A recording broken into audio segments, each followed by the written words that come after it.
Welcome back everybody, this is Brother Moon here. Today we're going to do a Regongar build. This will be an unmodded build. For those of you playing on console, I'm sure you guys will appreciate it. Now this is not the only Eldritch Scion build I've ever done. I have a ton of content. I love Magi, and of course Eldritch Scion being one of my favorites. Feel free to look at some of the back content if you want to see how to make your own Magus build.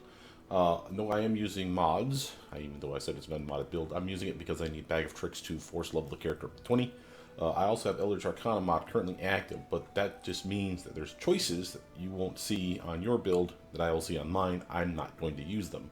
So it's still viable for those of you that want to play this as an unmodded character. I'll steer you away from the spells that, again, that you don't have access to and the feats that you don't have access to. So let's level up our character, shall we? First thing we should talk about is Regongar and what he actually is. He's an Eldritch Scion, level 2 minimum by the time you pick him up. And that literally is exactly where you needed him to be, so you could literally channel spells through his weapon. That shows up at level 2.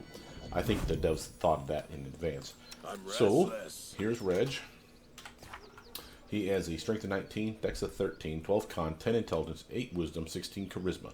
His two stats of interest are your Charisma, which is his casting stat, which is high enough to actually cast all the spells that he will need by level 6 casting spells. So this isn't going to be an amazing amount of spells a day. This won't be a high DC check, but this is exactly what he needs to cast his level 6 spells. Strength of 19 is strong character, obviously. We're going to dump all 5 points into strength, bringing it up to 24. But we're going to do a 16-4 split on this character. This is what people would typically do with an Eldritch Scion like him. They will go 4 levels of Dragon Disciple. The reason for that is, instead of finishing with 24 strength, we're going to finish with a 28 strength. We get a bunch of other little bibs and bobs too, and I'll show you that as we level up. But by and large, it's to make sure he's extra strong. And now most people will swear by a 16-4 build. Of course, I do too. But I do have a 10-10 split build for those of you that want to see what a level 10 Eldritch Scion, a level 10 Dragon Disciple will give you. Feel free to check out that video. It is also unmodded, by the way. But this is still the way most people would go. Notice that they've invested in athletics for him, persuasion, and use magic device, not in anything else. Well, if we need to get him to Dragon Disciple, we'll need to have 5 points invested in Knowledge Arcana. And that's all I'm going to invest in Knowledge Arcana, quite frankly. I need to get Perception up, I need to get Persuasion up, and then from there, when those get up to 20, that's going to be awesome. Then I'll have extra points to pump somewhere else. I'll probably put it into athletics, or use magic device, or Knowledge Arcana, your choice. But I'm going to go athletics because, again, he's a strength-based character. Because he is a Magus, he really wants to be able to hit with his weapon with a solid crit range. Notice they give you a Scimitar right off the bat. This is one of the highest crit range weapons out there. Scimitar, Rapier are your go-to choices for a melee-based character, which of course he is. And again, this allows him to not only do more damage with his weapon, but when you cast a spell into your weapon and you crit with that weapon, the spell crits as well. Now, the only spells he can crit with are melee touch attacks. There is a cantrip that you can use infinitely, doesn't do any damage, called Touch of Fatigue. At level 1, you can get Shocking Grasp, which he already has, and then you can get another one called Corrosive Touch, which he doesn't have, and I won't get for him because I don't think it's necessary. Level 2, you can pick up Frigid Touch, which you'll grab, and then level 3 level spell, you can grab Vampiric Touch, which is your last touch attack. That's not a lot, but that's plenty for him to work with, and again, it's the Shocking Grasp that's really going to make him awesome. Notice, if you have never played a Magus before, that Eldritch Scions are a subclass, and if a traditional Magus feels like a wizard fighter hybrid, like a Gish, this is your sorcerer fighter hybrid. Again, feels like a sorcerer because not only do they get spontaneous spell casting, they also get a bloodline, which in this case is Draconic bloodline, Blue Dragon, which is why he is going to be great at electric spells because of this little feature right here. All of his electric damaging spells do an extra point of damage per die. So that Shocking Grasp that we just talked about, that does 5d6 of damage, so 5 dice. That's 5 extra points of damage then, so it'll do 5d6 plus 5 damage on that attack. And again, that crits, that does double the damage, so 5 extra points will suddenly double into 10 extra points. You get the appeal here. He's going to hit hard, and we're going to make sure he has the ability to do so. Notice because of his bloodline, he gets free spells at various level up points. These are exactly cut and copied from the sorcerer's side of the bloodline, which is why he has access to level 9, 8, and 7 spells, which he can't cast. So ignore this stuff, is my advice to you. Notice also that I have, since I have a mod, I have a spell that you don't have access to in the game, and it says I'm going to get this for free. I don't. You will get Dispel Magic here. So do I, because this mod is actually busted for this particular feature. So ignore the look here. It'll look a little different for you, but by and large, again, I'll steer you in the direction of what you're going to get. Nothing's going to change for you. You will get wings, however, as a dragon, an Eldritch Scion with a Draconic bloodline. Level 15 means that you'll get these little toggable wings. We can turn them on, shut them off, turn them on, shut them off. Leave them on, is my advice to you. Bonus to your armor against melee attacks. He's going to be in melee all the time. And you're immune to ground-based effects, which is awesome. So no reason not to want to have wings. And I'll show you where you can use spells to capitalize on this immunity to ground-based effects to some great advantage. Other than that, let's get into the leveling process, okay? So we have Bag of Tricks, character creation. Let's actually give him 3, 6, 1, 2, 3, 4, 5 zeros in a row. He is now level 20. Notice at level 1 he has combat casting for free. You can't change out of this. This is something that he has when you pick him up. And again, this is his 2 abilities called Spell Combat and Eldritch Scion's Spell Strike ability. This allows him to cast a spell in combat and then attack with his melee weapon in the same combat round. If you want to channel it through your weapon, you also have to have this active, Spell Strike. These are just toggles. Spell Strike and Spell Combat active allows him to cast a spell into his weapon and then swing with the weapon multiple times. This is going to be your bread and butter, more or less. And even the touch attack, that is a cantrip that doesn't do damage, will add to your damage output. I'll show you that later. I'm going to fly through this real quick, guys, because I don't want to have another 2-hour video. I've done this video like 20 times now. I'm trying to get it lean as I can. Notice we're going Magus for 5 levels. The 4 levels of Dragon Disciple, so 6, 7, 8, 9. And then 10 through 20 will be back to your Magus again, okay? Now, why do I need to do that at 6 and on up? Is because as soon as you can get Dragon Disciple is as soon as you have 5 points in Knowledge Arcana. Everything else we have, we're ready to rock and roll. So, might as well grab it ASAP, right? So here's where you're going to cap out your Knowledge Arcana. And then here's where you'll be suddenly able to take Dragon Disciple. Notice we'll get not only feats, we'll also get Magus Arcana up to here. We won't get this last one because, again, we're stopping early. And we won't get the last feat over here, but we'll also get Magus feats. And again, that's going to add to your build in heavy, heavy ways. Again, want to get that Knowledge Arcana up, so I'm going to put all 3 points in it now. Over here, we're going to talk about Magus Arcana, just to point out stuff that you don't have access to. Spell Blending, Familiar. Okay, we're not taking either of those anyway. On this list, I would not take Arcane Accuracy because you don't have a high enough Charisma. Even with gear, it's kind of a crap idea. So if you had a Charisma of 19 and pushed it to 24 like I do in my builds, this would be a solid choice. I'm not doing that. Wand Wielder, useful. You can totally take this. There's nothing wrong with this. If you have a lot of wands, you can hand him a wand. In his offhand, he'll use a wand to cast a spell. It doesn't matter what that spell is. Maybe it's a buff, maybe it's a fireball spell, maybe it's a shocking grasp he channels into his weapon, then he swings his weapon. He can do that now with this feat. Highly recommended. We're not taking it. What am I going to do? I'm going to make sure he can buff himself 3 times a day, and those buffs will last twice as long. Extended Magic. Now, this is not Metamagic. It behaves like Metamagic, but basically it's a clickable ability, much like this reach one here. Metamagic is a feat. This is not a feat. This is a clickable ability that simulates Metamagic, and that's going to be powerful for you. Over here for feats, I suggest you pick up a weapon. He's already got a scimitar, no reason to change it, unless maybe you want the rapier. If you're not going to grab scimitar, I really do emphasize that you should probably go rapier for this character. Quarterstaff can be fun. You're a strength-based character, and a 2-handed swing is awesome. But the downside is you can't cast a spell into your weapon and swing, swing, swing if it's a 2-hander. So quarterstaffs are, you'll basically cast your spell into your quarterstaff, you'll swing it once, hit him in the face, maybe you'll crit, maybe you won't, and now you're done. That's not that impressive. I'd rather swing multiple times, and that's why we stick to the one-handers. So scimitar or rapier is your go-to choices. Level 1 spells, these ones were free, or he had when you got him. This is a free one, Mage Armor. Again, we'll talk about these later, but I'm just going to drive you through this ASAP. I'm going to grab Magic Missile for some obvious auto-hit maneuvers. Notice you get Dragon Resistances and a Purist. We'll need to talk about this.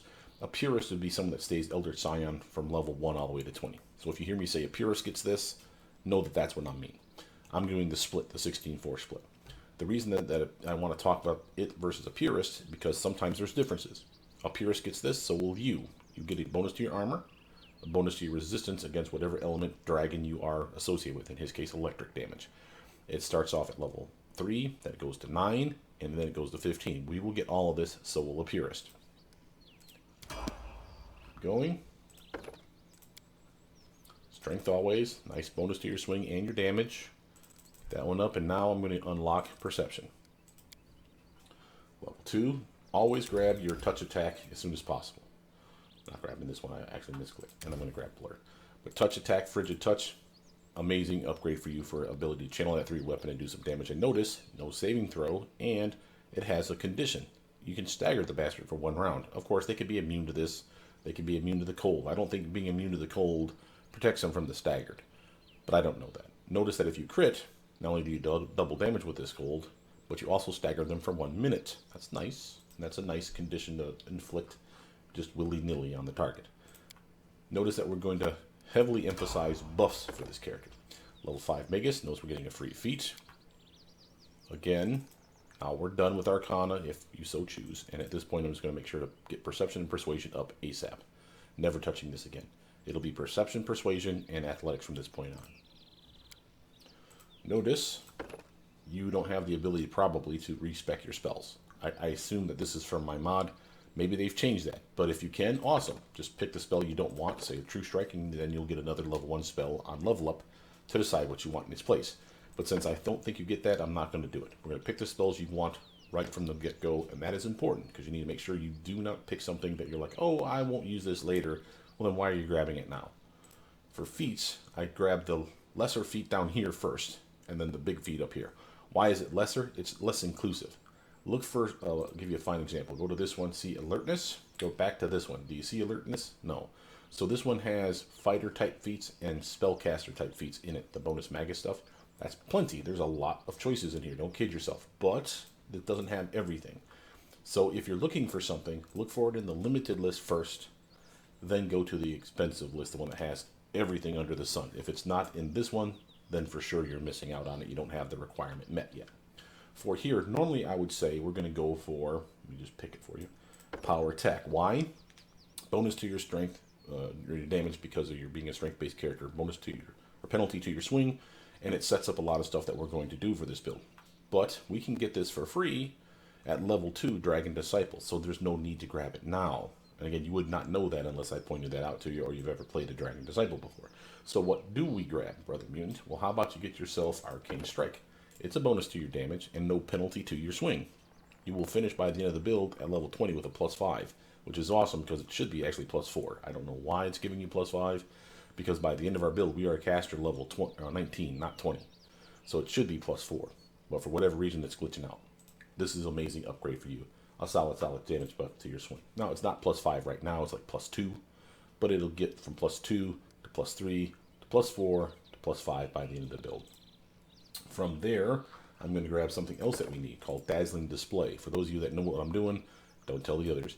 We're basically making you a Cornigan Smash, Shatter Defenses, Dazzling Display, Dreadful Carnage build. This is what he is built for. I mean, really, if you go back to his skills, that is a strength-based character and a charisma-based character. Epitomizes this build. He is that in spades, and we're going to make him even better, as you'll see. So Dazzling Display is needed, and you needed Weapon Focus to get it. So you see we actually grabbed it at the right time.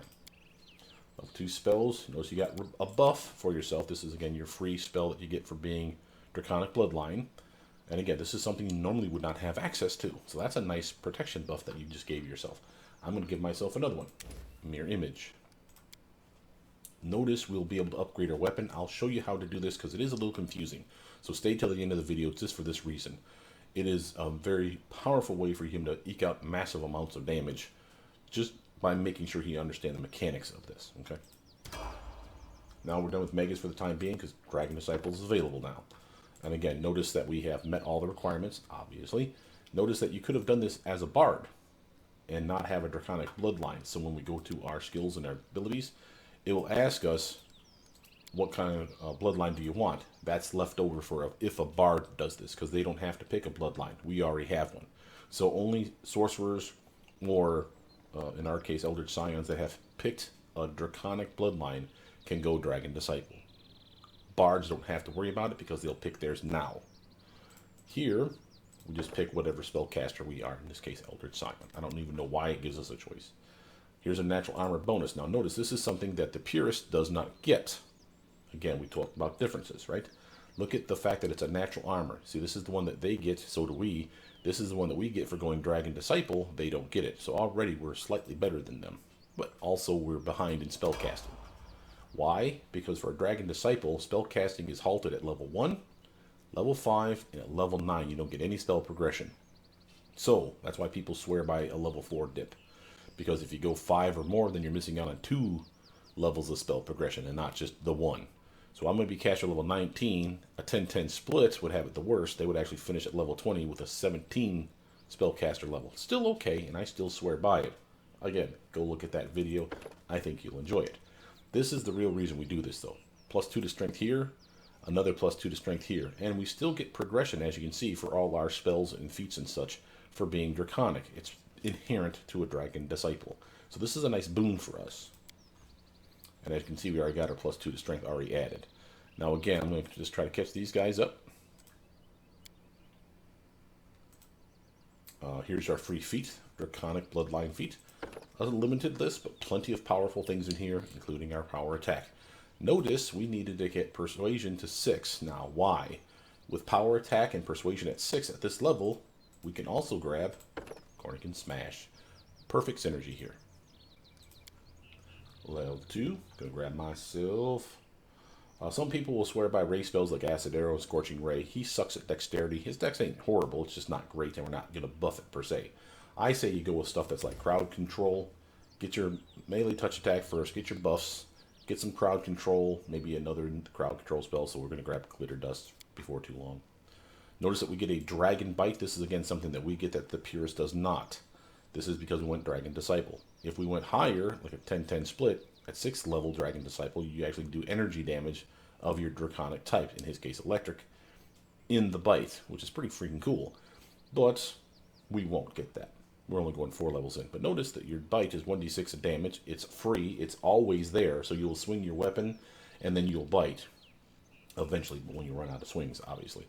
And notice the damage buff for it is 1.5 times your strength modifier. So instead of it being +6 for your damage, it'd be +9 right now. That's not bad. And again, that's a powerful, powerful bite. And it's free. It's always there. That's just an extra attack for you. Disciple level 3. Always strength. Level 1 spell. We're going to get 2 more choices here and here. So I'm going to go with Snowball. Simply because no spell resistance. We suck at ray spells. I've already told you this. But he won't be horrible at it. And again, it's nice cold damage. If he was a cold dragon, this would be a no-brainer in my opinion. But the fact that it's no spell resistance is very, very powerful. And the saving throw has nothing to do with whether they take full damage or not. If you hit them, they take the damage.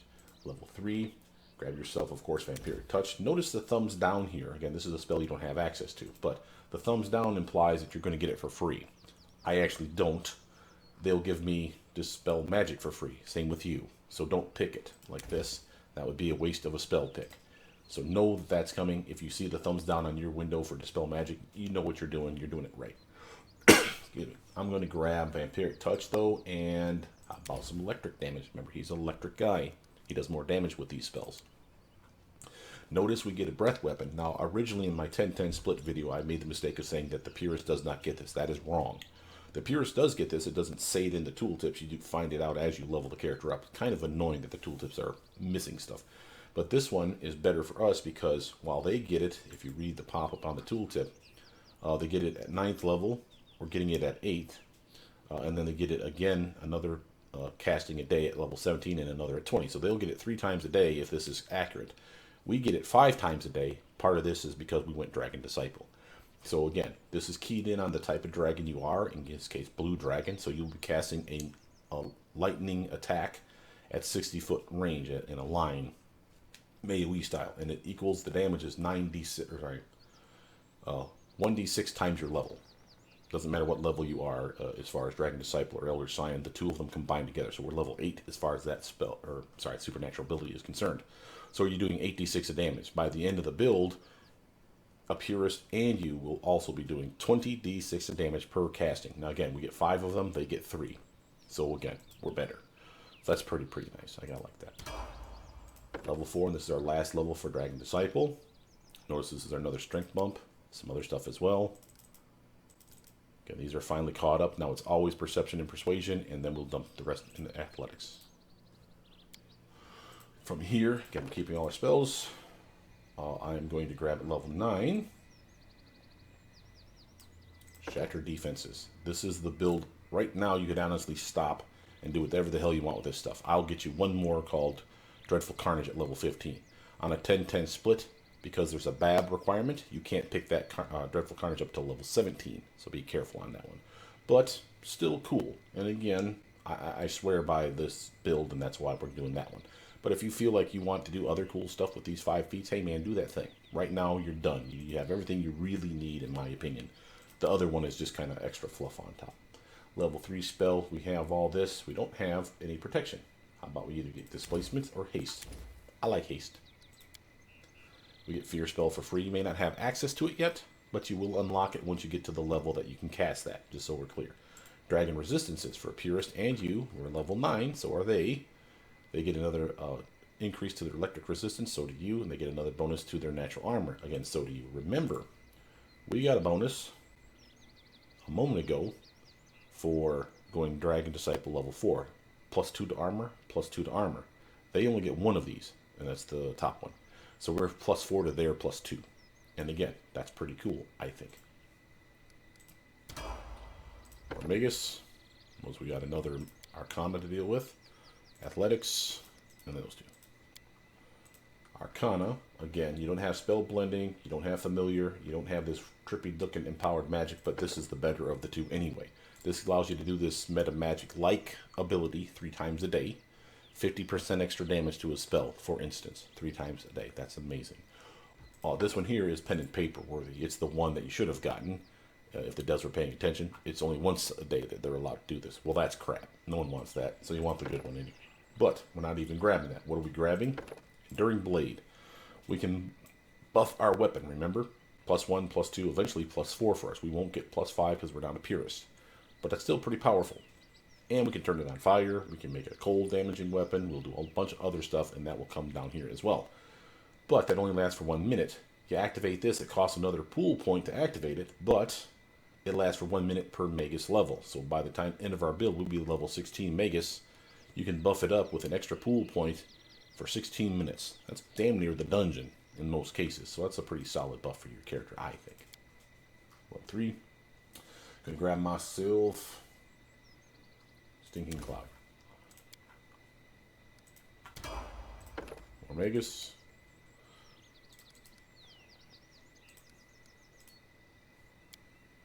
From here, you can either get the improved critical for the weapon of choice. Again, I have Scimitar. You might have Rapier. Or you can do what I'm going to do first, and I'm going to grab a Metamagic. Only one. Now, on those Metamagics, some of these are not available to you. Again, I'm just going to go with the ones that are available to you. So what do I suggest? I'm grabbing Extend. You don't have to grab this one. Other choices are Power, Maximize, or Reach. Now, let's talk about all 3 of those first. Reach. You don't shoot stuff at range. I mean, you can, but why would you? You can cast it through your weapon. You probably want to do that, right? So ignore that one. Maximize is not bad. Full damage to a spell. But notice that these are the feats. These are penalties, as well as bonuses. What's the penalty? A level 1 spell that you maximize for full damage, like say you're Shocking Grass, right? You want to do 35 damage with that bastard every time. Click this, or make it a maximized version of the spell, and attack with your weapon, and you'll get 35 damage guaranteed. But you cast it now as 3 levels higher, so instead of it being a level 1 spell, it's a level 4 spell slot you're burning. See that? That sucks. And you only get up to level 6 spells, so really you can only maximize spells level 1, 2, or 3 using this Metamagic. That straight up sucks, yo. Well, how about Empower? 50% extra damage. This one is honorable mention. I'm still grabbing Extend, but if you wanted to grab extra damage, grab Empower. Why?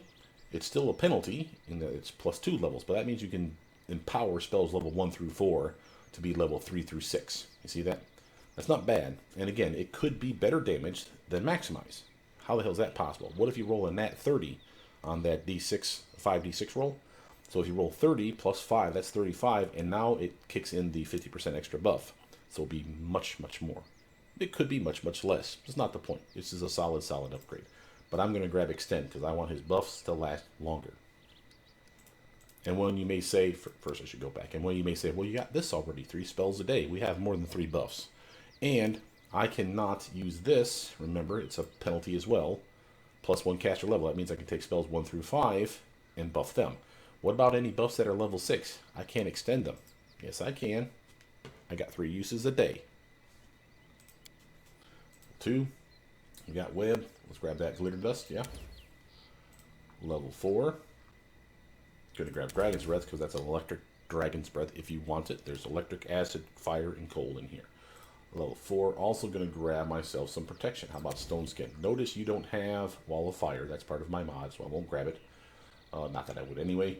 But notice something else. Dragon's Breath says not affected by spell resistance. That is a lie. It is affected by spell resistance. What isn't? Shout is not affected by spell resistance, and you better believe I'm going to grab it. Notice we're now able to wear medium armor, and we don't suffer from arcane spell failure at the same time. This is just free. This is what Magi get for free as they level up. They eventually will wear plate mail and have no problem casting spells in it. That's awesome. Free spell of spell resistance. That's coming later, but that's a powerful spell that most Magi don't get. Keep going. Oh, I should point out, by the way, while we got this at level 11, our arcane medium armor, notice that a purist would have gotten it at 7, so they're ahead of us. They're actually way the hell down here. They're a stone's throw away from getting heavy plate, and we're not. But remember, we got better armor than them because of our 2 extra natural armor bonuses for going Dragon Disciple, so we're still okay. Don't kid yourself. More strength, sounds good. 1, 1, 1. And all the spells, of course. Level 1 spell. Last spell for you, probably. For level 1, let's grab Enlarge. I'll explain that later. Level 4, we got Fear for free, remember? That was waiting for us once we picked those 2. Now, on our list here, what's that I want to shout? I meant it. We're going to grab that. Going Magus. Point, point, point. Now, if you don't have Dreadful Carnage, and I know it's at level 15, you can check to prove it to yourself, but it's not in here. I'm going to grab that Improved Critical for that Scimitar. And again, if you went Rapier, make sure you grab Improved Critical for the Rapier. Here, Magus Arcana, again, you don't have your Spell Blending, you don't have Familiar, you don't have this trippy looking Empowered Magic again, but everything else is your oyster. Do it. Don't do Wand Mastery, because again, it's based on your Charisma modifier. His Charisma modifier sucks.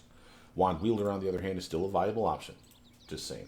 I am going to grab, normally I'd say get Ghost Plate, but we're not going to grab it here. I'm going to grab it here. I'll explain why when we grab it. Instead, though, I'm going to get Prescient Attack. Why? Shatter Defenses, if they're shaken, frightened, or panicked, let's talk about this. If they're shaken, frightened, or panicked, however we get them that way, whether it's you that did it or teammates that did it, they're scared. If they're scared of you, they're flat-footed for your attacks. That's awesome. Well, how do we guarantee that we hit them? Hit them with Prescient Attack first. That makes them flat-footed by default. You activate this as a clickable. It burns up your pool points to do it. So don't just spam that shit. But do it once and start killing guys. The first guy you hit, thanks to Corning and Smash, you will intimidate them. As long as Power Attack is on, which of course you're leaving on, right? Why not do more damage? I say. So, again, if you hit them with that, and Prescient Attack helps you hit them, now you intimidated him, now he's scared of you. Every subsequent attack is someone that's flat-footed to you. See that? That's why we set that up, and that means you don't every fight have to activate Prescient Attack. This is only something I would really do for tough fights. Activate it, start killing guys, and don't go against the meanest, biggest, heaviest dude right up front. Kill the minions first. You'll just set it up, and it just snowballs from there. Level 4. Gonna grab myself. Greater Invis, like that. Now notice we get a +3 weapon upgrade. It started off at +1, now it's +2, now it's +3. Eventually it'll be +4. Notice we can also make it a speed weapon.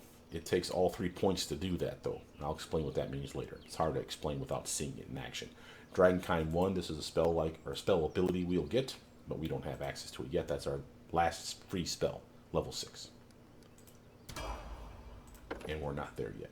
Notice that we're just barely breaking into level 5.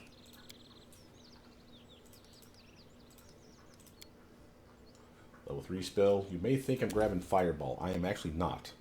There's no need to, in my opinion, because we have Lightning Bolt, and we're going to get Controlled Fireball here before too long. So what am I going to do instead? You don't have Fly. I'm not grabbing Fireball. And you don't have Greater Magic Weapon. So it's either Displacement or Slow. We're going to get both of them. So grab Slow now. It's fine with me.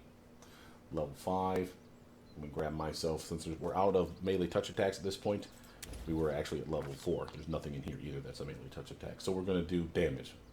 Acidic Spray and Fire Snake. Notice you do not have Overland Flight.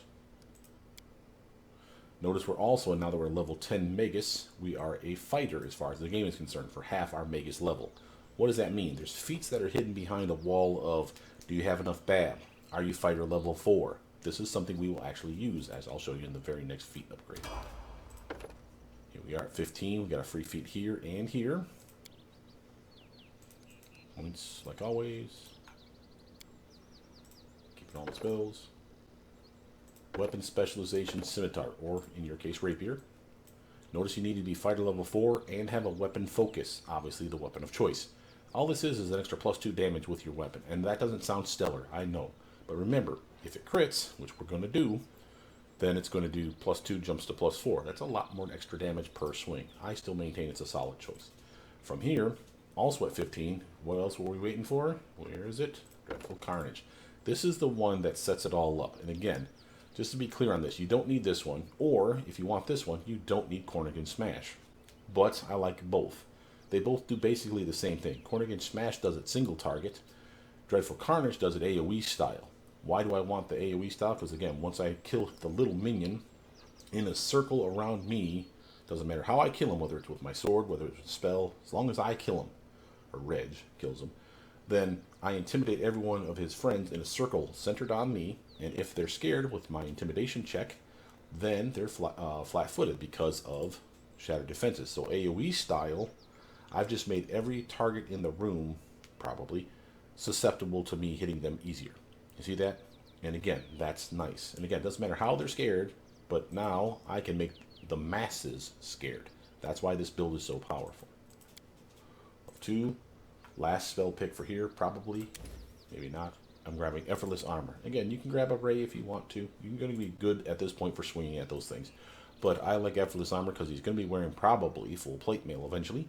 And again, I don't like being slower on the battlefield, or speed. And I don't like armor check penalties. Remember, he does athletics check. And you may say, well, just take the gear off, do the athletics check, put the gear back on. I do that all the time. But let me give you an example of how that could be bad. Let's say it's a boulder. You're at the bottom of the boulder. It's an athletics check to climb to the top of the boulder. You say, hey, Reg, why don't you take off your studded leather, your breastplate, or your plate mail, and do the athletics check, because he'll probably pass it. You pass it, the whole team teleports to the top of the boulder, because that's what the athletics check did. Now, what if at the top of that boulder, there's spiders there ready to eat your face? Oh shit, I don't have my armor on. You see what we just did there? So this is why you want to be able to remove the penalty. It's only up to 5, but that's probably going to be good enough for the type of gear you're giving him. Level 5, I recommend you grab all the damaging spells here. Notice we got Spell Resistance for free. That was waiting for you once we grab those 2 spells. That's awesome. I'm going to grab Cone of Cold. Sounds good to me. Notice you have Wings at level 15, so does a Purist. Notice our Dragon Resistances went up again. Now we're at a solid +4 natural armor bonus. And our +2 does stack. So we got 6 to their 4. See how we're still technically better? I mean, or at least similar. Going Magus. More strength sounds good to me. 1, 2, 3 of those. Arcana. Remember I said I was going to grab Ghostblade, and I explained why. Here's why. Ghostblade does 2 things. It gives you 2 upgrades to your weapon that you can choose from. You can do a Ghost Touch upgrade, or you can make it a Brilliant Energy upgrade. Ghost Touch takes 1 point. So these are your pluses that I'm referring to. It takes 1 plus. Here's a +1, 2, 3, and eventually 4. So if you make it a +3 weapon, that's fine. If you make it a +2 weapon and a Ghost Touch ability, that's what will happen here right now. Notice Brilliant Energy takes 4 pluses. You don't even have 4 yet, but we're about to get it. That's why I didn't mind delaying it. Again, it'll make more sense when I actually show you how this works. We don't grab that one because you don't have it. I'm going to grab Cloud Kill because why the hell not? And if you're immune to poison from a teammate, by now you better be. Between Stinking Cloud, which is a poison spell, see the poison there, and this one is a poison as well, you're immune to the effect, if you're immune to poison. So that's nice. Ghost Blade, again, that's the Ghost Touch and the Brilliant Energy. Magus 13 knows now you can wear plate mail, and the other guy got it 4 levels ago. But remember, he or she is wearing plate mail, and you have that +2 bonus to your armor. Now you can wear plate mail, and you still have that +2 bonus to your armor. So now we're technically ahead of them again. Now, level 17, 19, these are the last two feats you get. Pick what you want. I mean, if you want teamwork feats, hey man, do that shit. If you want something else that I haven't been grabbing, go do that thing. But I recommend either another Metamagic, if you haven't grabbed one already, definitely grab one by now. I'm going to get something that's going to make me better at scaring the shit out of targets. It's called Intimidating Prowess. It adds my Strength modifier and my Charisma modifier now to my Persuasion skill bonus to give my intimidation checks only. That really, really adds a lot, just to show you what we're talking about here. Normally you have a Persuasion or Intimidation check of 23. Because of this feat, you can add 8 to that. Now you're at 31, and it's going to get better from there. Level 4, let's grab ourselves Control Fireball. Level 6, you see lightning, you better grab it. And from there, I'm going to grab an amazing buff spell called Transformation. You can't cast spells in this form. This is the last-ditch effort spell. Save one casting of a level 6 spell. This will be the one you're probably using so you can Ginsu the shit out of the room. You don't get Dragonkind 3, that's a lie, but we do have heavy armor now, and now we're at our +4, so now we can use our Brilliant Energy buff for our weapon. Magus level 14. 2, 3. Keeping all the spells, of course. 3 spell, get yourself some displacement. Again, if you don't feel like displacement's necessary, I like it. Greater Invis gives you the same thing and then some. And it lasts just as long, 1 round per level. But this is a level 4 casting. This is a level 3 casting. So I do like having displacement on backup. If you want that fireball spell, though, hey man, do that thing. I'm not going to stop you. But beast shape is crap, and you don't have access to these 2 spells. So it's very limited picks here. Level 6, I'm going to go. Notice your Dragonkind 1 was waiting for you. And it had the thumb down, by the way. I didn't show that to you, but it was at the bottom of the list for that reason.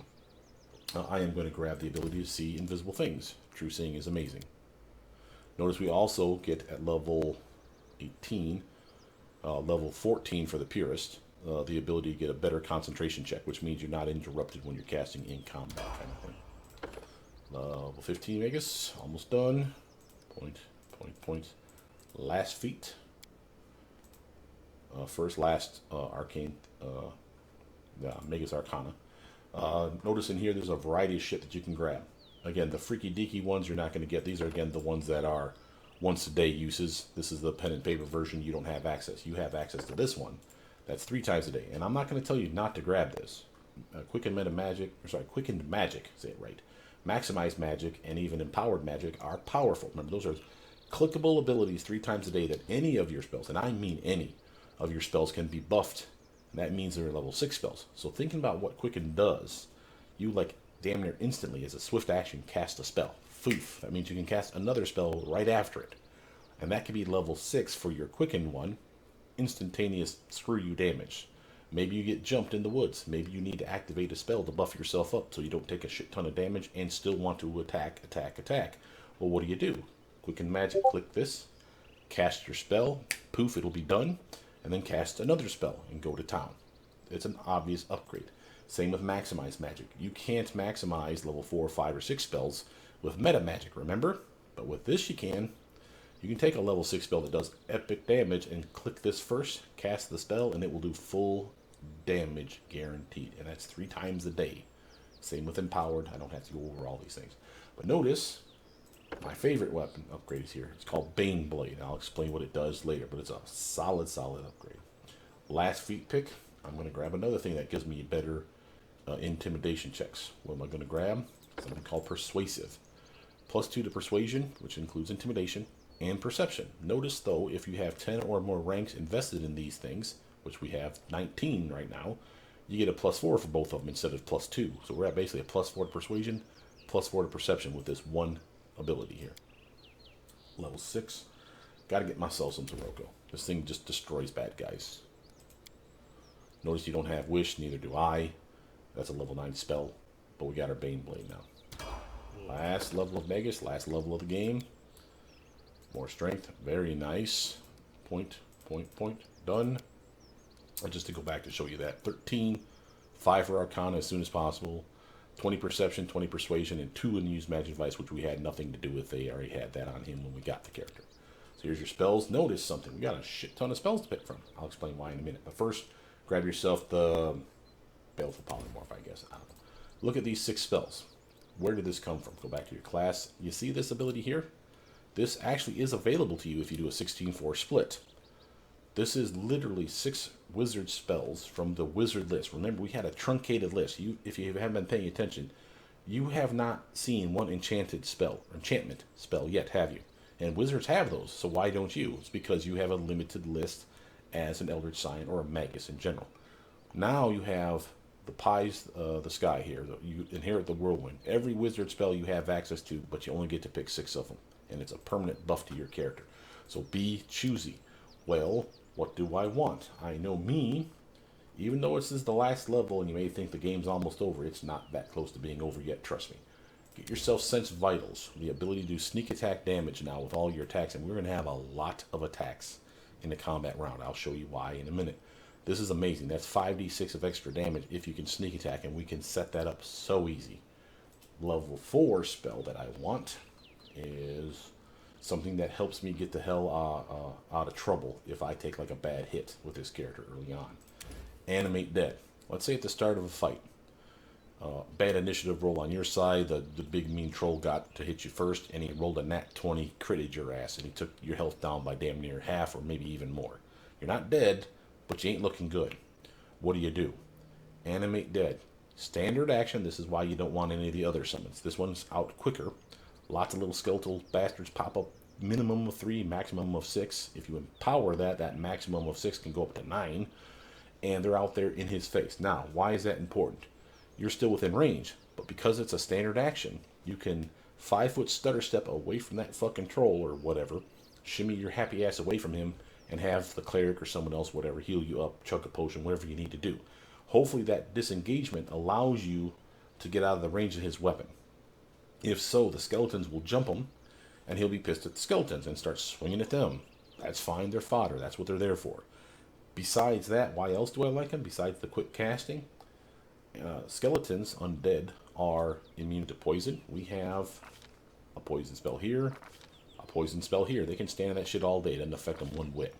They're immune to cold damage, so shoot cone of cold through them when they clump up on a bunch of baddies. It'll hurt the baddies and not hurt them one bit. Again, you can see the appeal. And there's other stuff they're immune to straight up away anyway. They're solid dudes. They're not going to be doing lots of damage, but I will point out something else. 2 or more on a same target, they'll flank that target. That sets up sneak attack for you, at range no less. So now if you have Sense Vitals, which we do, on, you can shoot Snowball at them at range, at the bad guy that they've flanked, and you will get sneak attack damage. Not bad, right? Now, what else might you want? Well, let me show you shit here at level 5. Remember, we are an electric guy. You do not have an electric spell here at 5, right? Grab yourself Shadow Evocation.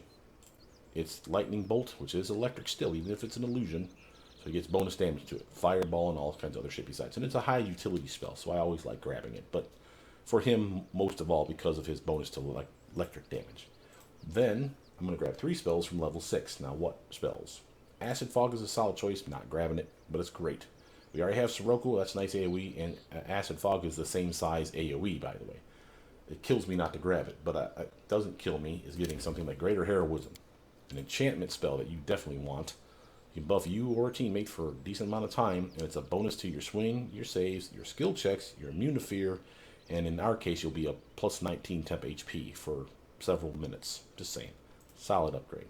Like that one. What else is it here? We could grab, I will just point out, another electric damage spell. This does 4 different types of damage. The 4 basic elements, so electric, fire, cold, and acid. And then whichever does the most damage, it's a ray spell. Whichever does the most damage on that first initial spike will tick, tick, tick for up to 4 more rounds doing, again, let's assume electric damage, 46, 46, 46, 46, at best case scenario. So, it's cool. Again, you're not really a ray guy. Having said that, here's a better ray spell, and I'm going to grab that. Remember, you're only caster level 19, but when did you get your 3rd beam? Caster level 19. So now you actually will get all 3 beams at the very end of your build. It's the perfect time to grab that. Last spell to grab, I'm honestly going to make a case for this one. You could grab Obsidian Flow. Hell, you could grab Acid Fog, but I like this one, and let me explain why. It's the same size as Acid Fog and Sirocco. It's the same damage type as Sirocco, fire damage. That's not a good reason for that, but this slows them down. It's a sticky area, and therefore it's difficult terrain. Now remember, with wings, you're immune to difficult terrain, right? Awesome. Well, here's the problem. If you cast this under your featsies, you can see it is not teammate friendly. That means it will hurt you too. So don't be standing on the area of effect when you cast it. Cast it in front of you, but cast it on the bad guys and not your team. They'll take damage, and then, better than that, every round after that, if anyone is within the patch of Tar Pool, they'll take more fire damage. It's only 2d6, but it's solid, constant damage. That includes you. Just because you're immune to difficult terrain doesn't mean you're immune to this fire damage. Well, then why having wings help you? Well, it is a difficult terrain, which means for them, trapped in it, they move slow, like a web spell, so they're all jerking through it, right?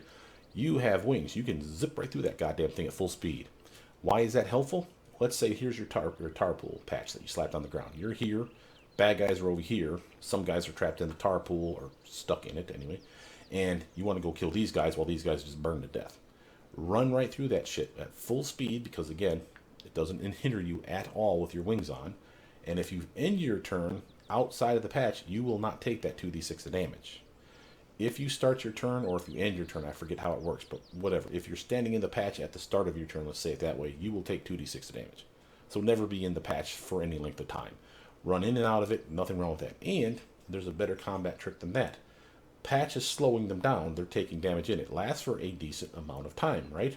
Why not get the best use out of it? If you're not going to slap Sirocco on top of that patch, I'd have to wonder what the fuck you're doing with your life, or Acid Fog for that matter, but we don't have it. But maybe you only have one spell left, so this is Tar Pool, you slapped it down. Whatever. They're in the patch, they've taken the initial massive spike of damage, and then you want to keep them in there so they can take the 2d6 every round for many, many rounds, right? How do you keep them in there if you have no more spells? Run around them in the goddamn circle. They will follow you because they want to kill you because you put them in the tar pools, so they're quite pissed. The AI in the game is stupid. So what do? If you run around in a circle, you can continually keep them in the patch. It's funny as shit. So they just stop, turn, take their turn, and walk towards you. Again, always be at the edge, but never finish in the patch. And again, the patch is pretty obvious. That's the good news. So you can actually kind of see where it is on the ground. But never end in it, just at the edge. If they run to you and swing at you, that's going to happen. You have armor, you have protections, but let them swing at you while they still have their feetsies in the tar pool, so that at the start of their turn, they're still taking damage. And better than that, if for some god-awful reason they fall down in the patch, Grease Spell, Sirocco, variety of ways we can set this up. Now, if they fall down, the tar is sticky. It's hard for them to get up and get the hell back out, so they have even more of a penalty. And yet, still, once they get out of the patch, for an entire round, they will take no actions other than clean themselves from the tar. They can defend themselves. They're helpless or anything like that, but they will not attack you. So that is a definite screw you to the bad guy. Just saying. Lots of good here. Notice we get level 16 Magus, the ability to poke in the face any caster that's casting spells defensively. So get right next to that wizard, that druid, that cleric. They may get their spell off, but you're going to stab at them with an attack of opportunity, and you hit like a brick shithouse. It's quite nice. Notice, because we're a 16-4 split, we're still considered level 20 dragon guy. So it's combined. A 10-10 split would get this. A purist level 20 Eldritch Scion clearly gets this, but everyone basically is what I'm telling you is going to get this. You basically are immune to paralysis at level 20, sleep, electric damage, the type of damage your dragon does, and you get blind sense at 60 feet. Now, what is that? That's not blind sight. Let's say this is your character. Let's say all these icons down here are invisible son of a bitches coming to kick your ass. Now, you know generally that they're in there. Maybe you did a scum save. Whatever. You could throw a fireball spell on the patch of dirt right here and hit all these dudes. That's fine. That has nothing to do with blind sense. But let's say you throw out an AoE spell, but you don't know where they're at. I mean, you can see them because, of course, the game shows them you where they're at in many cases, but they're still, quote-unquote, invisible to you. But a AoE spell that needs a target, where you can't click the dirt, you have to click a body. You can't do that because they're invisible. Blind Sense allows you to click the body, okay? Because you know they're generally over here. That's the pen and paper justification of this. So you know roughly where they're at with your cool dragon senses. You're like, oh, bad guys. And you kind of know that there's something in this area. That allows you to attack that area. That's why that helps, okay? It's not amazing. And again, remember, as far as spells are concerned, we still are happy because we have True Seeing. I'm just saying until you cast it on yourself, Blind Sense for free, that's not the worst thing ever to have. And 60 feet, that's the maximum range, so that's pretty nice. Now, this video's gone on long enough, but let me show you a couple tricks to make you the Magus you always wanted to be. Okay? I'm going to put your abilities down here. You can always charge, meleeing it up, right? Coup de grace makes sense. Fighting defensively makes sense. Let's put your Dragon's Breath stuff down here. Your claws, prescient attack, your pool points. Here's your enduring whatchamajiggies. Let's throw down Arcane Strike and Power Attack. Arcane Strike likes to shut itself off. Keep an eye on that shit. And I'm actually going to put these two down here too. Normally I wouldn't, but I'm going to explain why in a moment. I'm going to put down Bain and Brilliant Energies because they're the best two that you have. And then over here, put the extended. And spell-wise, just going to put your buffs on the left column, some of them, and put your lightning attacks / your melee touch attacks on the right side. Okay, that's the ones that you care about. I mean, there's more than that, but you will overfill this with all the spells you have. So normally I put light spell here, your melee touch attack, the infinite use touch attack there. That is important. Here is your other touch attack. You could have had the other one, the corrosive touch, but we didn't take it. Here's your frigid touch at level 2, and here is your vampiric touch at level 3. Now, electric. We already have that one down there. There's nothing electric in this one. Lightning bolts here. Dragon's Breath is technically electric. Shadow Evocation has lightning bolt in it. Chain lightning. See that? Now, put your buffs. I'm not going to grab all of them, but I'm just going to grab something like that. I will bring Mage Armor over here just because it will help me remind you that there's a reason you want that spell. I mean, I know it's silly, it's free, so who cares? But it really is better than you think. Image, the ability to wear plate mail and not be impeded by it. Sense of Vitals sounds like fun. Let's get ourselves a little haste going on. How about some displacement? Don't like that. We have Stone Skin. Get ourselves some Greater Invis. Don't like that. How about you get some spell resistance? How about after that we give ourselves Dragonkind and True Seeing, and don't forget your transformation spell's amazing. We got 2 slots left. Grab something, whatever you do. Here's Greater Heroism. Sure, why not? You get yourself Sirocco or Tarpool, whatever. There. Now let's rest up. Just artificially rest my character so you can see how many abilities you're going to have access to. Okay. Instant rest. Look at this. Here's Reg. Reckoning is at hand. Quick save, so I don't have to do this again. Notice we have, I almost forgot, we have 11 points, pool points to spend to buff your weapon by the end of the build, and 11 prescient attacks. Notice it's the same number. I use one of these, this will go down a number. I use this will go down a number. You see that? They're tied. Notice we have 5 uses of the supernatural Dragon's Breath. Now, what do I mean when I say supernatural? This spell here, transformation, if you cast it, the reason I say cast it last is because once you cast it, you can't cast spells now. For the duration of this spell, you are basically a fighter. So all your spells, even your cantrips, will go gray. It'll change in color. It'll be obvious. Notice this is not a spell or even a spell-like ability. Because of that, you can use this while you are transformed into that fighter ability. So I would save these for the end, and I'd save this for the end. Transform when you're out of spells or out of choices.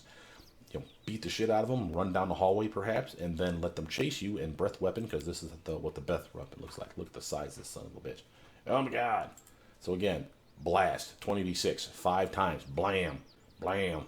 5 times you got that bastard, and then anything that survives, because you've transformed into a fighting machine, gets through the shit out of the son of a bitches. You see what you just did there? Save it for the end. Blowing your wad is kind of weird in this game, so you got to be careful. Notice we have claws for 6 rounds a day. That's kind of lame. The more your charisma modifier, the more rounds a day you get, so there is that. And again, we will buff your charisma, but it's not worth it. Notice this is a toggle. That means, for me, since it's an extra attack, the first fight you get into, I toggle that on, so that I'm basically swiping for an extra attack around for 6 rounds in this case. It may hit once, it may hit all 6 times, who knows, but the point is, it's an extra free attack. Why wouldn't you want it? Notice we have prescient attack, our pool points here, just to straight up buff our weapon. Now on that, let's gift ourselves a crappy +3 scimitar. Okay. First, I want to show you the kind of scimitars that are available in the game. I'm going to shut off everything except for weapons. Ah, damn it. Wrong thing.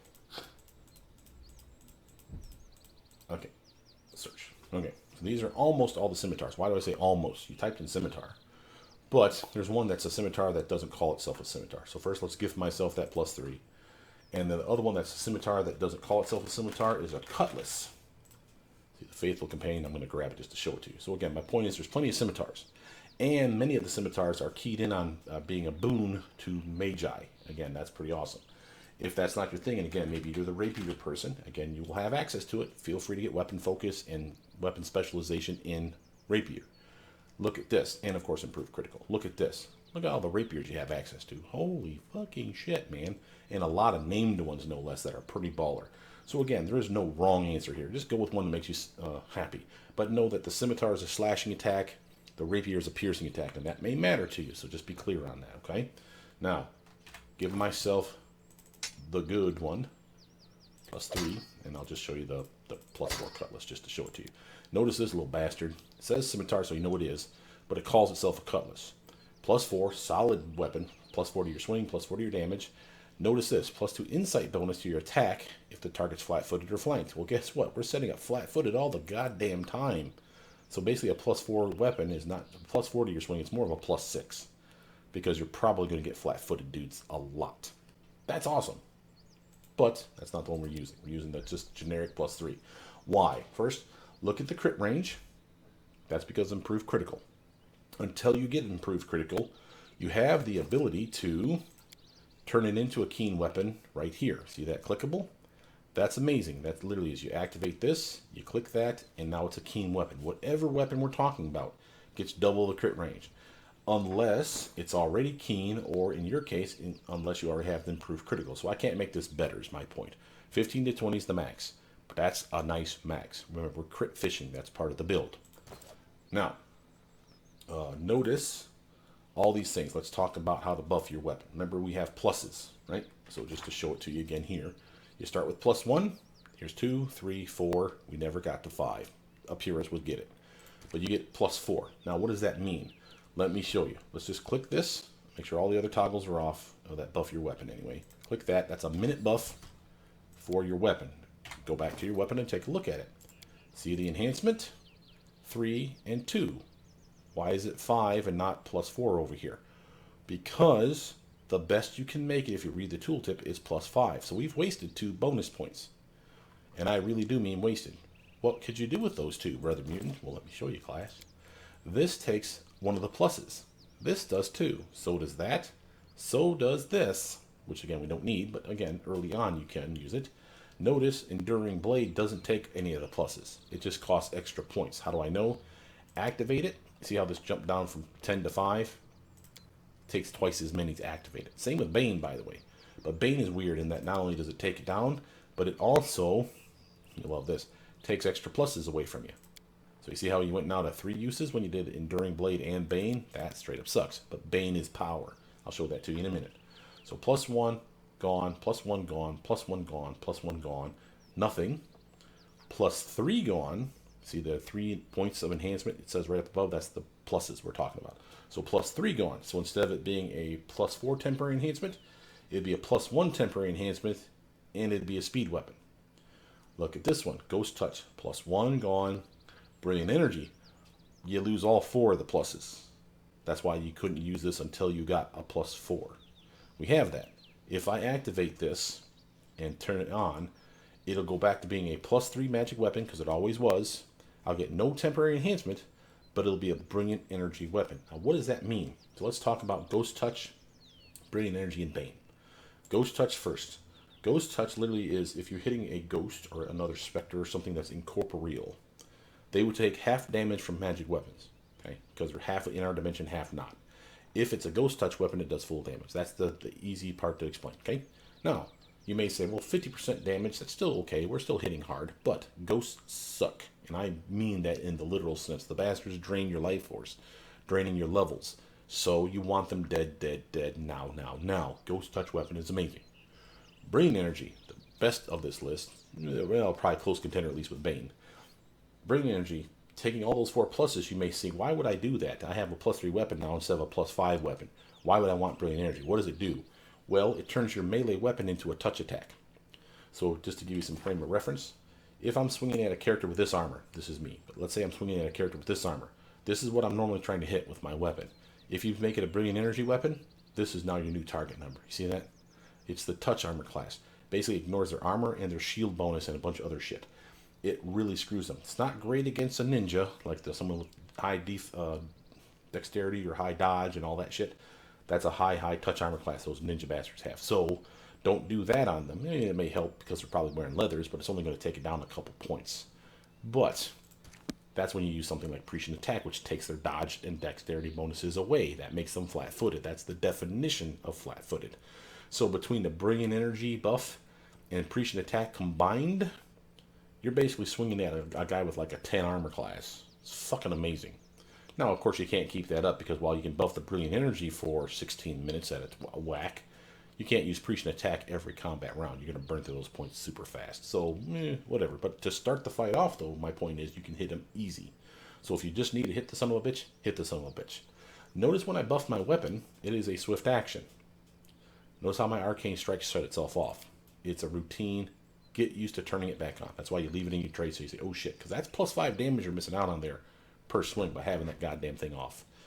And therefore it's better to buff your weapon before you go into battle so you can remember to turn your arcane strike on before you go into your first swing.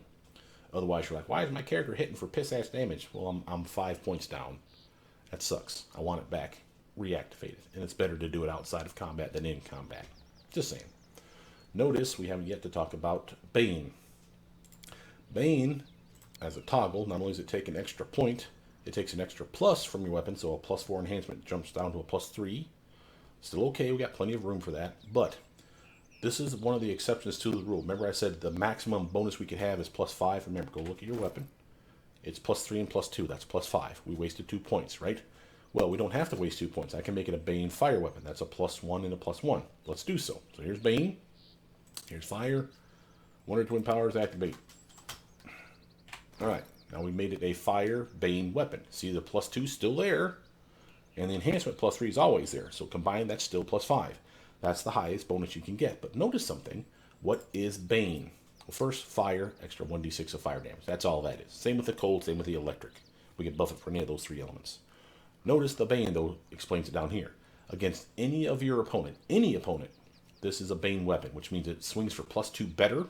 So instead of being +5, it's technically +7. You don't see that over here. It'll be added when you start attacking. Don't worry about that. Notice that would also be +2 more damage. So +2, +2. Awesome. Keep reading, though. And then, because they're a Bain opponent to this weapon, it does another 2d6 of damage. So you see the 1d6 here? There'll be another 2d6 of force damage, I believe, from the Bain. That's amazing.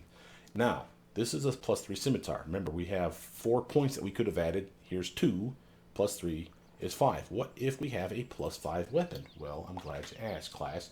Let's give ourselves a rapier +5, just because. And we'll go like so. Here's your +5 weapon, right? Notice the high crit range. We don't have improved critical on it, but we'll get it there. All 4 points would be wasted. So why bother? Well, here's why you bother, because I can make it a Bain, flaming, keen, ghost touch, why not, weapon.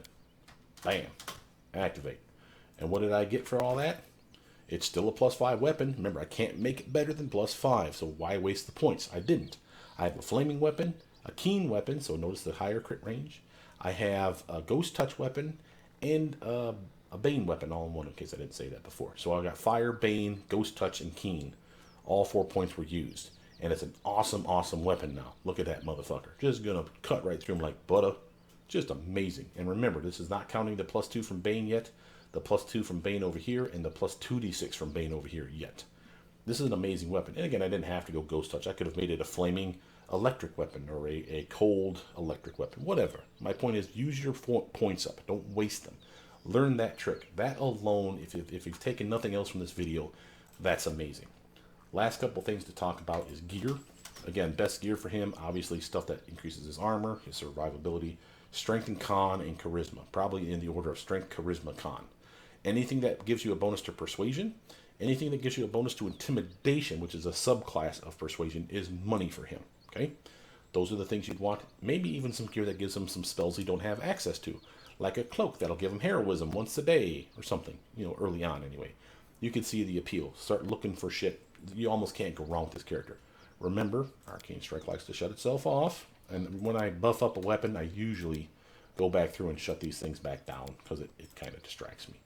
Notice we got to leave these on so we can cast our spell and attack. If you want to cast your spell and attack through your weapon, you need both of these on. So let's show you how that works. Okay? Quick save. Come over here. Let's kick some ass. What up, wolf boy?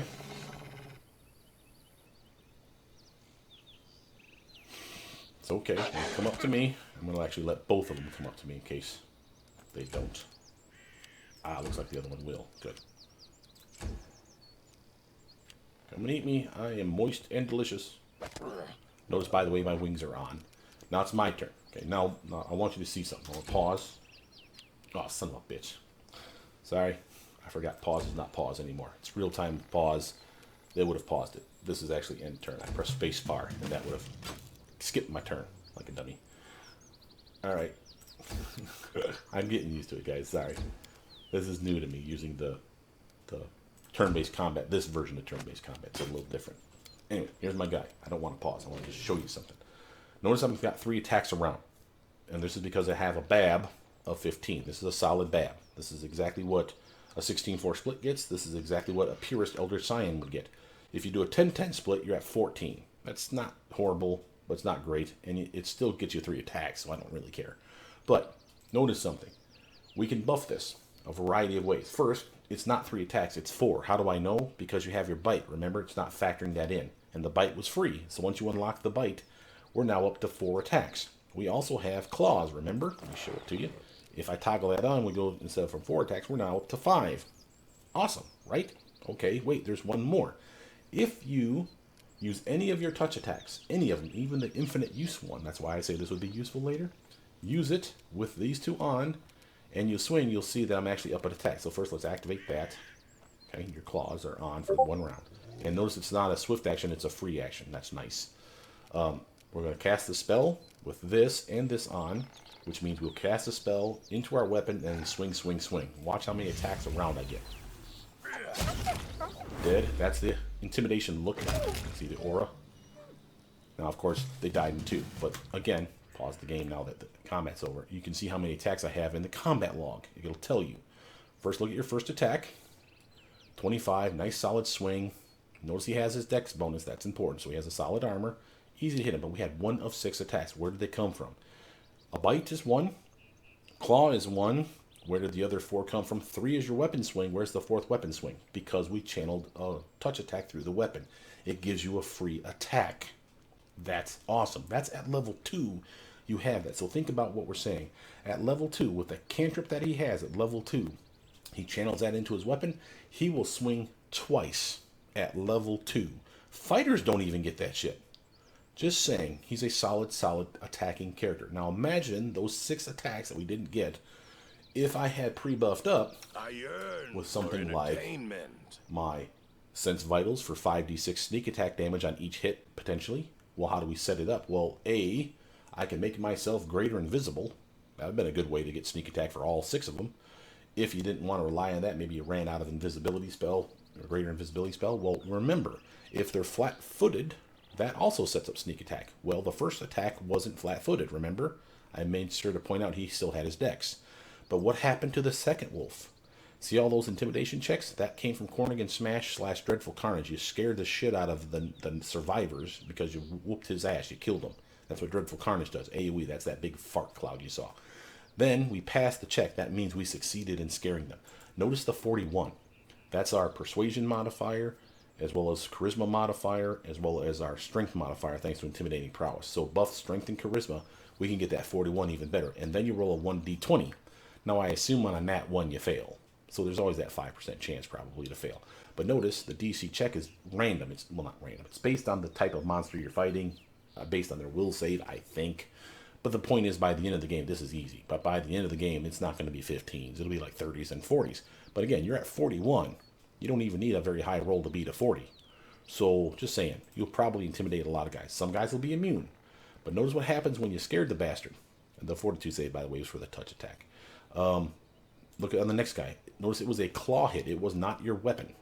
It was your claw hit. That was your toggle that we turned on over here, notice base attack bonus was kind of shit. It's a 15 plus 9. Power attack still counts. Spell combat, we cast a spell. All your attacks for that round are at -2 because you cast that spell. Doesn't matter what kind of spell it was. Doesn't have to be a melee touch attack. It could have been a buff, like a shield spell. Could have been a fireball spell. Could have been whatever. But you cast a spell and then swing, swing, swing. You're guaranteed to be at a -2 for your swings. It's not that big a deal. That's why we have such a high strength stat. But notice the -5 penalty, secondary weapon. This will be also a penalty you'll see when you do your bite, because it's a secondary attack. Still okay. I mean, the -5 sucks, but again, you got your full base attack bonus. Nothing wrong with that. 15 -5, you're at a +10 still. That's like your second swing of your sword anyway. That's not that bad. And the same would be for your bite. Now, notice how he is flat-footed. Why was he flat-footed, class? He was intimidated by you, and you have Shattered Defenses. You see how it all comes together. We literally are scaring the shit out of guys. And again, if I had Sense Vitals on, even without being invisible, this second wolf would have taken more damage from the sneak attack, the 5d6 sneak attack. Instead, he took electric damage from my claw and my bludgeoning / slashing damage from my claw. They give you either or category. I'm not sure what that's about. But basically, if they're immune to bludgeoning, you did slashing damage. If they're immune to slashing, you did bludgeoning damage. Think of it that way. But again, solid swing, solid damage. Not amazing damage, but 13's not bad. And I'll throw another 1d6 of electric on there just to be a dick. Awesome. Just saying, that's not a bad hit, right? Now, let's show you something else. And I can't stress this part enough. We've talked about buffing your weapon. We talked about gear. We talked about channeling spells through your weapon, which we just did. 2 things on the channeling spells. Get your asses back over there. Let's say you're having a hard time hitting a guy. Using your weapon is a good swing, but it's not a touch attack unless you have, of course, Brilliant Energy, which you may not have yet, right? Or it could be, by the way, I should have pointed out that Brilliant Energy is awesome, but it doesn't work against undead constructs or objects. So again, don't use it on those guys. So maybe you're fighting the undead, let's say, and you're having a hard time hitting this son of a bitch because he has mega armor. Preach attack isn't doing anything because that doesn't lower his armor. That lowers his, well, it does. It lowers his dexterity and dodge. Maybe he doesn't have, maybe he's a full plate undead son of a bitch. So how do you hurt him? You can do a touch attack, but you got these on, so it will channel it through your weapon, right? Shut them off. Yeah, I know you're only going to get 1 attack now. But so what? It'll still be just a normal touch attack. You will cast your spell. You will touch him on the shoulder. It will go off of not this armor, which could be Uber if he's like in plate mail and whatever. It'll go against this armor, which is probably soup slow. And again, if all you need to do is love tap the motherfucker to die, do that. Notice when I activate and deactivate these, notice that my Arcane Strike does not go off. These are automatic actions, or what they call free actions. You can do this as often as you want, even in combat. I normally recommend keeping them on, but if you're not casting a spell, you should shut those off. And let me explain why by fighting this next thing. Okay, I shut those off. I'm not going to cast any spells. I'm just going to take my kick-ass scimitar and kill these wolves. And I want you to see why. Go away. Reg. Kill that one. He'll gut you. Let's see what your injuries look like. Nice. Now notice that I scared this other guy within range. See the aura on him? That's that little shaken aura on him. That's how you know he's going to be flat-footed to me. Probably. Again, they could be immune to flat-footed. They could be immune to shaken, panic, fear, all that shit. They could be immune to sneak attack damage. It's going to cause you all kinds of problems when you come up against those guys. But he's still a solid attacker. I'm not worried about it. But watch this. Hit him. And I want you to see the damage. Okay, not the 50. I want to see the roll. Okay. Look at the first one. 37 times 2 because it critted. Now notice something. The crit, a lot of people make this mistake. The 84, they divide it by 2. That's how much damage you did. That's not really true. What do I mean? You may see an odd number over here. Why? Because it doesn't multiply it by 2. What it does is it rolls 1d6 plus 37 twice. It can roll a 1, and then the 37, that's 38. And then it can roll a 2 and a 37, that's 39. Add those together, that would be the damage. So if you see an odd number, the game's not broken. It's doing what it's supposed to. Notice we set our weapon on fire. We got 1d6 fire damage, and then the 2d6 force damage that came from our Bain. That's not what I'm here to show you. The 37 was the important part. Same down here when we just normal hit them. 37. Why 37? Go look at your character. We're up to 35 damage. The other 2 came from the Bain. So it's 35 plus 2. So why 35 though? Let's follow the math. 9 for damage, for strength. It's a melee weapon, 9 damage strength. And then you see over here your power attack is -4 to your swing, which means +8 to damage. Double the number, and that's how much damage you get for that penalty for your swing. So 8 and 9 is 17. We're not done yet. The weapon was a +5 weapon, so add that. So 8 and 9 is 17, +5 is 22. Am I doing that right? It is not anything special beyond that as far as... like we don't have weapon specialization or anything like that because this is not a scimitar. This is a rapier, right? So we're at 22, not 35. We're 13 away.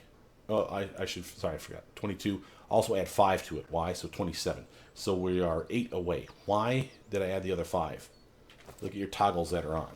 Any fun to be had? Right there, +5. Right? Always +5, as long as it's on by the end of the build. +5, right? So, again, why do I not have the right number? Why am I coming up with 35? I'm not coming up with 35. Well, if you shut those 2 toggles off I told you to shut off if you're not going to cast a spell, remember you can just turn these on at a willy-nilly. Turn them off if you're just swinging your weapon. Why?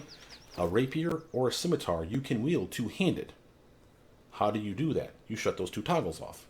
The game, if you have them on, assumes you want to cast a spell with your offhand, which means you don't get to swing two-handed. You swing one-handed, which is fine.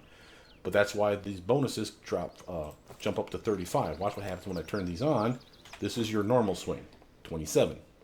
And again, that's what we come up with just a moment ago. Again, follow the ball. 9, 8, 8. That's 17, right? Because power attack, the 8 and 9. That's 17. 5 more from the weapon being a +5 weapon. That's 22. And then another 5 from arcane strike, 27. Makes perfect sense. Shut the 2 off, go to a two-handed stance, basically is what I'm telling you to do, and you jump up to 35. Again, where'd it come from? A two-handed swing takes your damage for your strength bonus, multiply that by 1.5 and round down. So instead of adding 4.5, you'd add 4. So 9 and 4 is 13. And same with power attack. Instead of it being times it by 2, you actually times it by 3 now. So instead of a -4 + 8, it's a -4 + 12. So 12 and 13 is now 25. 5 more from arcane strike, you're at 30. 5 more from rapier, you're at 35. See that? And again, if you've learned nothing else from this video, that and how to buff your weapon will get you places, okay? Know that your spells as an Eldritch Scion are one and done. Like you cast them, you pick them, I should say, and that's what you get. You don't get to spec out of them. Get the ones you want. So don't be, well, let's try this one. This one might be funny. Ha ha. Oh, this one's shit. Well, now you're stuck with it for all time. That sucks. Again, I like my mod. My mod every so often gives me the chance to spec out of spells. There's a few bad choices though, so don't feel too bad. But the ones that turn you into other animals straight up suck. On that, I do want to turn you into a dragon, and I want to show you why. Notice you can get a variety of choices. Not all of the choices, but again, we do get our ever popular blue dragon in here. The reason I want to change is because I want to show you something. 1, you can cast spells in this form. 2, the bonus to strength and con are polymorph bonuses. The tooltip says size. That's not true. The reason that's important is because if I cast enlarged person on myself, which I can do still, that's right here.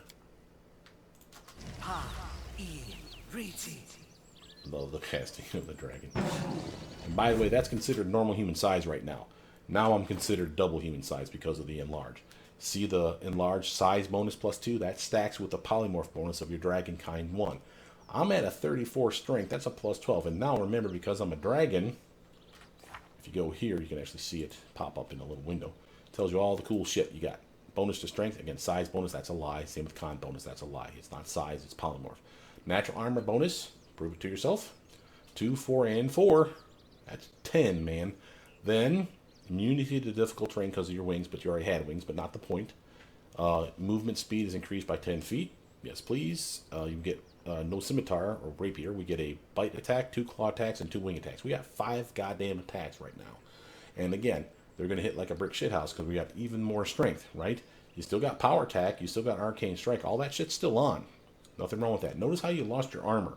It gets absorbed into your body. Remember I said there was a reason to cast mage armor? You'd be like, this is a useless spell. Why do I have it? A, it's not a useless spell because you can use it in this form. Or cast it beforehand. Up to you. Now we got at least 4 armor back. Not amazing, I'll grant you, but still better than nothing. we could still go blur, invisible, blah blah blah on this character right now. But notice that Mage Armor can also be cast on a teammate, like Octavia. Her spells are precious. We want them doing max damage. So here you go. Mage Armor for you, honey. Go to town killing shit. Save her spells for the damage. Take the two of them together. They're a nice duo, is my point. Other stuff to point out really is remember to buff up at all times or every opportunity. Check your gear. Just because you can wear plate mail doesn't mean you have to. You know, maybe you like that chainmail. Maybe it's giving you a buff or a spell of some kind that you thought was awesome. I'm not going to tell you not to use it.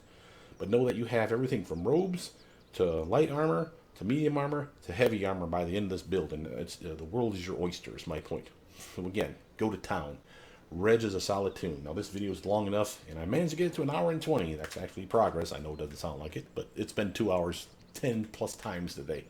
So it's best I can do. With that, my name is Brother Mutant. Please like, subscribe, comment about this unmodded Regongar build. Tell me what you think, and again, read or watch the 10-10 split video that I have in my video list as well. Tell me what you think about that, and I'll see you guys soon. Bye now.